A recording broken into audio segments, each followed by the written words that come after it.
I may have had the best reading statistics reading month of 2026 of just of the whole year. I read so many sequels that I loved. I had so many five-star books. The stats are just so good. If you don't know who I am, my name's Lily. I'm the book reviewer behind Utopia State of Mind, and today we're going to chat about my July wrap up. Let me just start off by how July was. July was freaking hot. I know that for everyone else, like it was also very hot, but for me, I'm not a summer person. I'm a fall slash winter, preferably winter person. And so for me, the summer months are my worst months, period. I'm surprised I get anything done because my mental fog, my mental clarity is just not there. Um, all of the summer and it was just hot. I did finally though crack a 5K in a running. I don't even know how to describe it, just like 5K running. As someone who hated running, but still was in track and cross country in high school because that's where all my friends were. The like character growth, the character arc for someone who now runs in my free time, not for fun really, but just like to be healthy. That character growth is just I'm so proud about that. It's been hard to run when it's so hot. And so I feel like for me, it's the best to run in spring and fall. It's the worst to run in like summer slash winter. Winter's kind of slippery, but if you can get a day where it's dry but cold, it's okay, I guess. Um, I've been kind of running for a while now, on and off. I have some really bad joint pain, and so it's hard for me to do that. But yeah, that's kind of how July was. On a personal level, we have been all been struggling with some family things, which I'm not going to talk too much about because we're still kind of ongoing within the midst of that. But it just meant that July was a lot of unexpected, stressful things happening, unexpected trips, unexpected isolation. It just was very stressful on a personal slash family level. In terms of what I made, like I did finish blocking my orchid bloom sweater, pullover, whatever you want to call it. That's gonna be a separate video, so subscribe if you if you want to see that. I've also started the cardigan. I'm not sure if that's how you pronounce it, but the cardigan sweater. If you want to see weekly updates on that, though, you have to go to TikTok. I'm not done with it, which is why it's not here to show you. I didn't make a single pair of earrings. It has just been so hot that I have not wanted to do like anything. Basically, I have not wanted to turn my stove on for an extended period of time. So I will have to, though, looking forward into September. So expect to see some maybe in my August wrap up, but yeah, that's kind of just how July was as a whole. These are the books I read in July. I realized I never actually did this for June. Here are the physical ones. All Hail Chaos is so green and so shiny, but here they are in all their glory. Um, and overall, statistics wise, as I said in the beginning, I crushed it. 56% of those featured BIPOC main characters, and 43% of those featured queer main characters. So if you're new here, my stat goals are always 50% and 33%, so half and a third, yeah. And I did it. I feel like this is the first month in a really long time that I've actually done all of the goals. It's actually weird because I haven't read as much as I have in previous months, but I've done better. So maybe that's the key to success. But anyway, those were my reading statistics. In terms of July, I read a ton of sequels. I don't want to talk too much about the sequels because in some cases we have some major spoilers for the how the series has been going. So I'm not going to talk too much about it, but I will kind of just mention them for you. Let me just start off with the ones that I have here in physical copy. We have Eyes of King by Chloe Gong.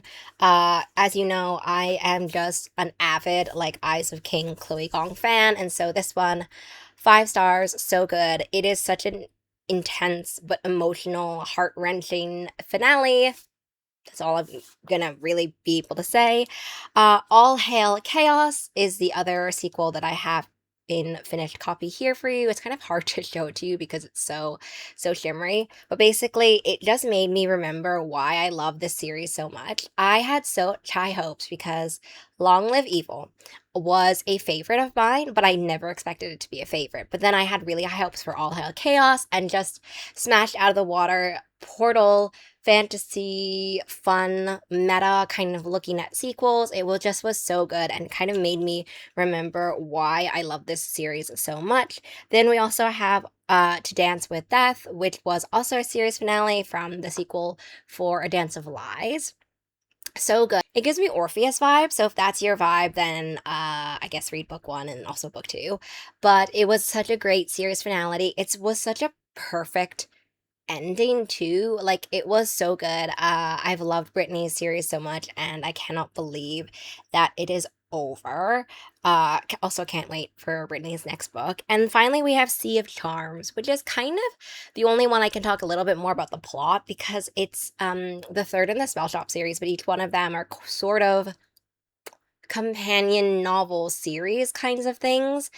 So you there are Easter eggs for books one and two in it, and you'll appreciate them more if you read books one and two. But basically, in book three, our main character is a pirate. She has gotten herself out of a very toxic relationship, but is in debt to the dock, like sea people. I'm not really sure what to call it. They're not like mermaids. I mean, the people who are running the docks and the ships and stuff like that.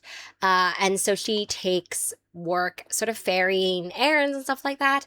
And so she has a regular spot where it is actually the revolution burning city that we have seen kind of in books one and two, and there's a composer there who she helps escape. So that's kind of the main premise of that and the main character layouts. I really love this one. My mom and I have been reading this one, which is why I don't have my copy here. My mom and I have been reading this one. My mom was a music conductor or is a music conductor, and so this one has been really gorgeous and fun to read together. There are also some, I feel like, some future Easter eggs for the Magical Cheese Emporium. In general, this series is just so beautiful and cozy and fantastical. This one was also a really beautiful story about knowing that it takes bravery to open up our heart again, but it is entirely 100% worth it. The magical companions were just so adorable here. We also have two of them this time. So really loved it. I feel like in the Enchanted Greenhouse, we got a bunch of magical companions, but in this one, we only have two, and one of them is one of my favorites I feel like I've read in this series so far. So that is Sea of Charms. We have three books that are they're all over the place in terms of genre. The first is a YA contemporary, Everything Comes Back to You. I really love Jackie's books in general, and Everything Comes Back to You is such a gorgeous story about family and about love and like the right person, wrong time kind of vibe, but also realizing how important it is to choose ourselves and when we're really forced to figure out if we have to choose ourselves over our family. I think it's a huge theme. I think it's a really hard theme. I know it's a theme that will resonate with a lot of people in my personal life who have had to decide kind of, is it more important for me to be who I am and for me to pursue my goals and my future, or the love of my family? And I feel like as a teen, you don't have as much of a privilege or as much freedom to kind of just walk away from it all. You're often living with your parents or your guardians at this point. And so Everything Comes Back to You is about that, but it was also a gorgeous story about love and a gorgeous story about people who love us and see us and how that is so powerful, but also it is so dangerous in other respects. And it was just such a beautiful story. Basically, the main character meets this guy and they have this kind of connection, but it's kind of like the wrong time. He's with a girl, he has a girlfriend.